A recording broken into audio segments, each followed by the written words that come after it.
Welcome friends. তোমরা তো সকলেই জানো বাঙালি 12 মাসে 13 পার্বণ।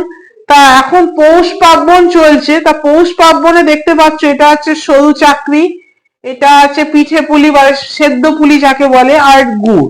এবার এই জিনিসটা যে আমি বাড়িতে আমার মা রান্না করেছে সেটা কেমন টেস্ট হয় সেটাই আমি দেখাচ্ছি।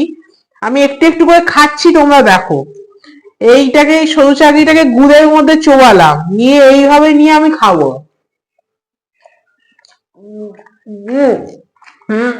আচ্ছা, হ্যাঁ, এরকম কথা হবে না। অসাধারণ খেতে। আমিও খাচ্ছি, তোমরা বাড়িতে খাও। যাই হোক, আমি কথা বলতে বলতে আমি তো সরু চাকরিটা খেলাম। এবার যে সেদ্ধ পুরিটা, এইটা কেমন খেলে আমি সেটা তোমাদের জানাবো খেয়ে। আর এটা খাবে যখন একটু গুড় দিয়ে খাবে।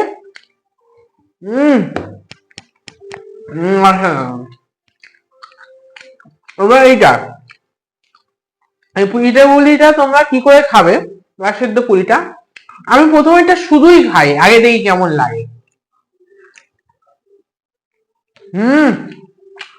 খুব সুন্দর, ডেলিশিয়াস। এগুলো খুব হেলদি, এগুলো কিন্তু খাওয়া উচিত। আর একটা আছে, এবার আমি এটা গুড় দিয়ে চুবিয়ে খাবো।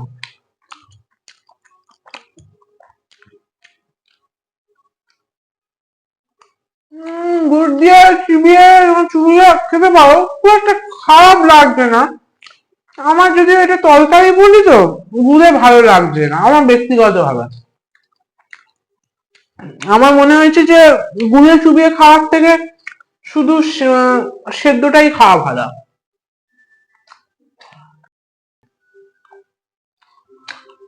যাই হোক, আজকে তো এগুলো খেলাম। এবং এই পৌষ পার্বণের পরে আমি যদি এরপরে কোনো কিছু রস বড়া টস বড়াও যদি বাড়িতে খাই, সেটা নিয়েও আমি একটা ব্লগ বানিয়ে দেবো, যে রস বড়া টেস্ট কেমন, বা সেদ্ধ পুলি আরো অনেক রকম যে ডিফারেন্ট একটা হয়, দুধ পুলি টুট পুলি, এগুলোও যদি বাড়িতে রান্না করা হয় আমিও খেয়ে তোমাদের একটা রিভিউ দিয়ে দেবো কেমন খেতে এগুলো। তোমরাও বাড়িতে ট্রাই করতে পারো। কারণ আমি এই কারণেই বলছি, যত দিন যাচ্ছে না ঘরে এই যে সরু চাকরি রান্না করা, পিঠে পুলি রান্না করা এই পৌষ পার্বণের সময়, এই ব্যাপারগুলো যেন কোথায় এখনকার দিনে নতুন জেনারেশনের মধ্যে আসছে না। রান্না করব না, ভাত ডাল মাছের ঝোল মাংস বিরিয়ানি এগুলোর মধ্যে সীমাবদ্ধ থাকবো। তা আমি মনে করি এগুলোর মধ্যে সীমাবদ্ধতা থাকা উচিত নয়। যা পাবে তাই খাও, যেমন সময় আছে তেমন খেতে হবে।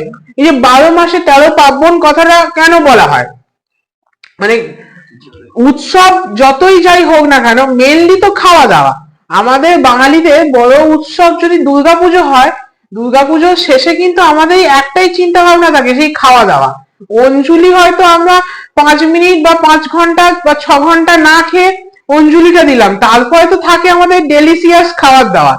সেই জন্য আমরা একটু খাবার দাবারের দিকেই কনসেন্ট্রেট করি, বিশেষ করে আমি অন্তত করি। তোমরা কি করো আমি জানি না, তোমরা অন্তত কি চিন্তা ভাবনা করো সেইটা অন্তত আমার কমেন্ট বক্সে জানিয়ে দাও, তাহলে আমি বুঝতে পারবো।